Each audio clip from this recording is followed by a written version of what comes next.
नमस्कार, मैं हूं समीर अब्बास। आज से हम शुरू करने जा रहे हैं किस्सा कर्नाटक का। एक नए अंदाज में कर्नाटक चुनाव की खास कवरेज, जहां सियासी बयानबाजी नहीं, जहां बड़े बड़े दावे नहीं, बात होगी सिर्फ लोगों के असली मुद्दों की। 5 मई को कर्नाटक में चुनाव होने जा रहे हैं। IBN 7 संवाददाता स्मिता शर्मा ने दक्षिण कर्नाटक के तमाम बड़े शहरों में जाकर लोगों से बात की, उनकी नब्ज टटोलने की कोशिश की।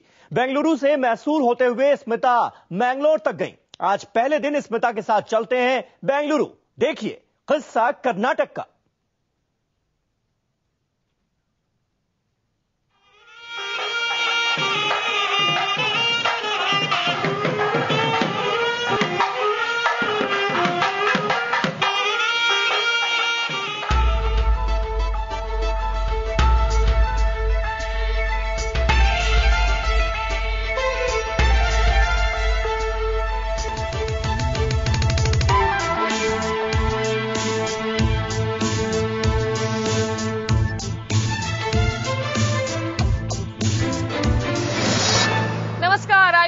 सभी दर्शकों का स्वागत है। आपके साथ मैं स्मिता शर्मा हूं। हम मौजूद हैं दक्षिण भारत के राज्य कर्नाटक की राजधानी बेंगलुरु यानी कि बैंगलोर में।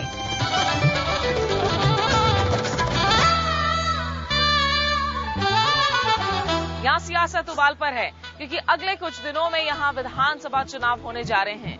सबके जहन में एक सवाल, ताज किसके सिर बैठेगा? लेकिन सियासी पेचीदगियों को दरकिनार कर देते हैं। आइए जानते हैं कि आखिर कितनी खूबसूरत हैं कर्नाटक की शहरें, कितने खास हैं यहाँ के गांव, कैसे हैं यहाँ के लोग, क्या है उनकी सोच, उनकी मुश्किलें, क्या है इस राज्य का इतिहास। तो चलिए मेरे सहयोगी वीडियो जर्नलिस्ट दिनेश देहुरी और मेरे साथ जुड़िए इस खास सफर में, जहां यहाँ के दक्षिण और दक्षिण पश्चिमी इलाकों से हम आपके लिए लेकर आएंगे किस्सा कर्नाटक का।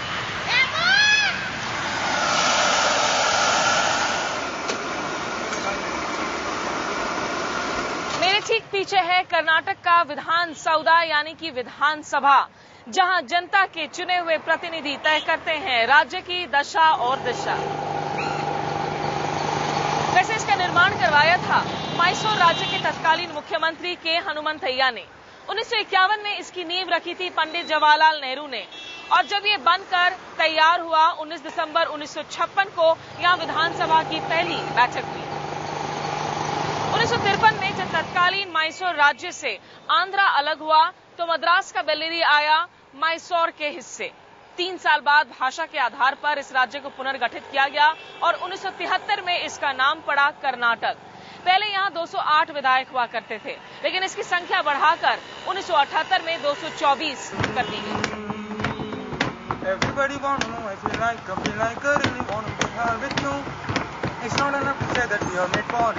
अभिजीत मेरे साथ हैं, ये मैंगलोर के रहने वाले हैं और MBA के स्टूडेंट हैं। अभिजीत, कर्नाटक में कौन सी चीज है जो आप बदलना चाहेंगे अगर आप सोचिए एक दिन के लिए मुख्यमंत्री बन जाए, चीफ मिनिस्टर बन जाए? पूरा पॉलिटिकल सिस्टम बदलना चाहूंगा। अभी फिलहाल कर्नाटक में बहुत सारे प्रॉब्लम्स चल रहे हैं पॉलिटिक्स में।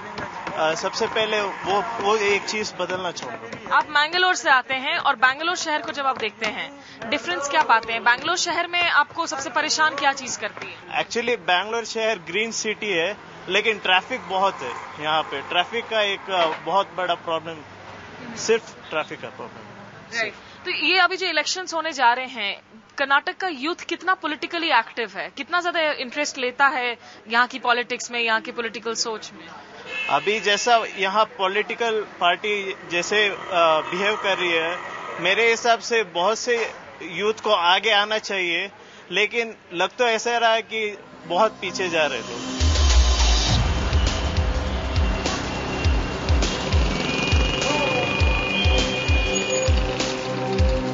बैंगलोर में जहां चकाचौंध है, वहीं इस शहर की अपनी चुनौतियां भी हैं। क्या है ये समस्याएं, जानने के लिए हम 2 खास लोगों से बातचीत करने वाले हैं। ये बातचीत मैं इस ऑटो में बैठकर करने वाली हूँ। ऑटो चलाने वाले हमारे साथ मौजूद हैं। आपका क्या नाम है? मंजुनाथ, आप कितने दिनों से चला रहे हैं ऑटो यहाँ पर? ऑटो 10-15 ईयर, 10-15 साल हो गए। लेकिन बैंगलोर में कुछ दिक्कतें तो होंगी। हाँ। क्या दिक्कत है? Oh, you know, Robert, Canada. Huh? Canada. What is the problem in Bangalore? Oh, problem to heavy traffic. Heavy traffic. Traffic की समस्या से मंजुनाथ जूझते हैं यहाँ पर। इन्हीं के ऑटो में बैठकर कैसे इस समस्या से जूझा जाए उसके बारे में हम बातचीत करेंगे।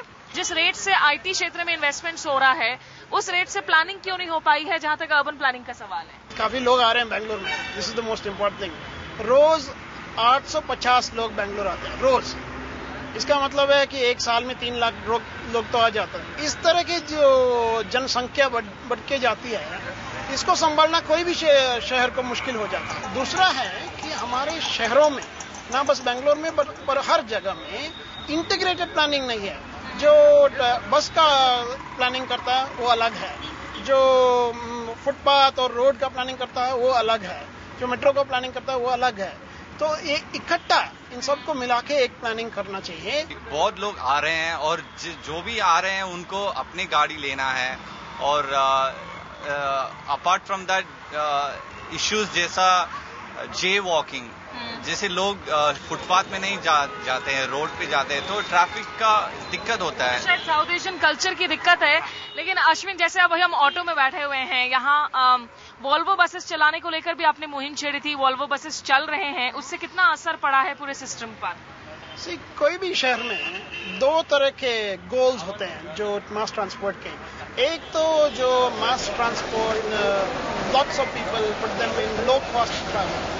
दूसरा क्या होता है, जिनका बड़ा बड़ा गाड़ी है उनको गाड़ी से निकाल के बस में चलवाने का काम। Those guys are not going to get out of the car until the quality of the public transport is also very good. तो इसके लिए वोल्वो जैसे गाड़ी तो चाहिए ही होगा। Life in a ghetto, roughness a guanjano. Life in a ghetto, na easy you them know. Life in a ghetto, roughness a guanjano. Life in a ghetto, na easy you them know. We surviving, struggles rising, we just keep on smiling. No time to waste, so gotta keep on moving. Ghetto life and you know we surviving.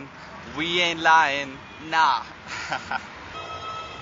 Bengaluru नाम के जन्म को लेकर कई किस्से कहानियां हैं। एक मशहूर किस्सा है बेंदाकालु उरु, यानी कि उबले हुए बीन्स के शहर को आधारित करके भी। वैसे माना यही जाता है कि 1537 में केम्पेगौड़ा ने आधुनिक बेंगलोर का निर्माण किया था, और जब उनको अपनी सल्तनत की नई राजधानी की नींव रखनी थी तो इसका नाम उन्होंने बेंगलुरु रखा, क्योंकि उनकी मां और उनकी पत्नी हाले बेंगलुरु यानी कि ओल्ड बेंगलोर कस्बे से ही नाता रखती थी।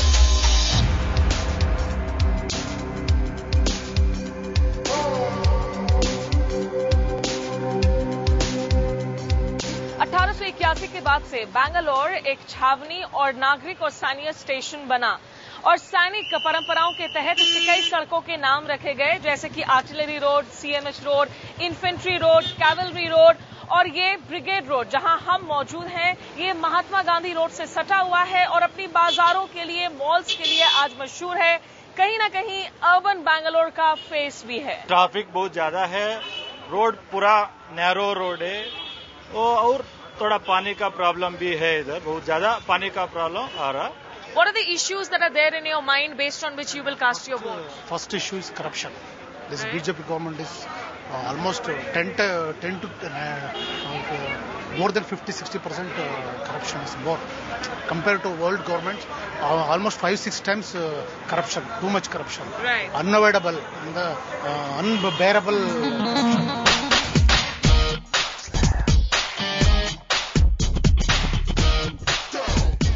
बेंगलुरु को भारत के fashion capital, pub city, silicon valley के तौर पर जाना जाता है, लेकिन दिलचस्प बात यह है कि बेंगलुरु को एक चकाचौंध वाले शहर के तौर पर शायद किसी ने नहीं सोचा था, इसकी कल्पना नहीं की गई थी।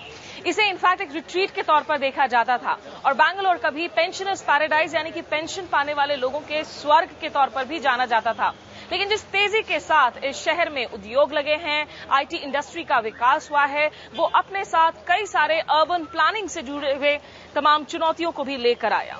सिटी की साइज बहुत बढ़ गई है, उससे ट्रैवलिंग बहुत मुश्किल हो गया है। The suburbs have become very, very big. The traffic within the suburbs, everything has really exploded, and the housing problem, which is causing people to move 10, 12, 15 kilometers out from the city center, which people hadn't even thought of.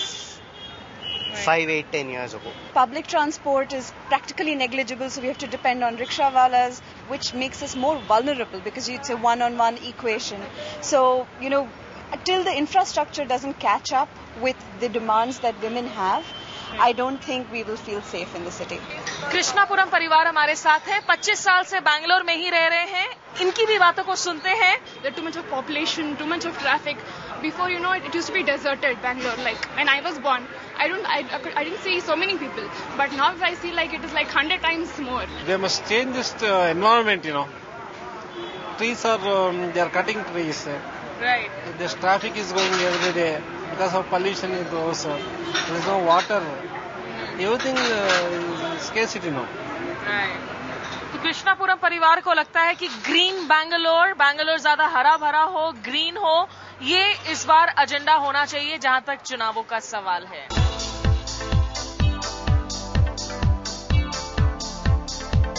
क्या नाम है? उपेंद्र। उपेंद्र, कहाँ से हो आप? हम बनारस गाजीपुर।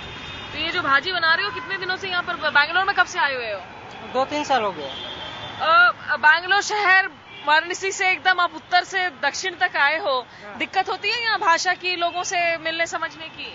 नहीं, अब तो सभी को आ रहा है भाषा। सभी को आ रहा है? सब हिंदी बोल लेते हैं? सब हिंदी बोल लेते हैं। अच्छा, अच्छी क्या बात है इस शहर के बारे में? अच्छी क्या खासियत? अच्छा हमें लगता है, इधर थोड़ा कमाई भी हो जाता है, थोड़ा साफ सुथरा रहता है, इधर गंदगी नहीं है। क्या बनाया है आपने? चना जोर गरम। चना जोर गरम? गरम नहीं है तो? मसाला गरम रहता है। अच्छा। और मिलता भी है गरम। दिल्ली में, बम्बई में मिलेगा। बम्बई की बात की, बम्बई में जो उत्तर प्रदेश से, बिहार से लोग जाते हैं, उनके साथ में अजीब सियासत की वजह से, राजनीति की वजह से व्यवहार होता है। बैंगलोर में ऐसा नहीं होता? कभी ऐसा नहीं हुआ। तो उस तरीके से आपको लगता है कि ये बेहतर है? हाँ, अच्छा है।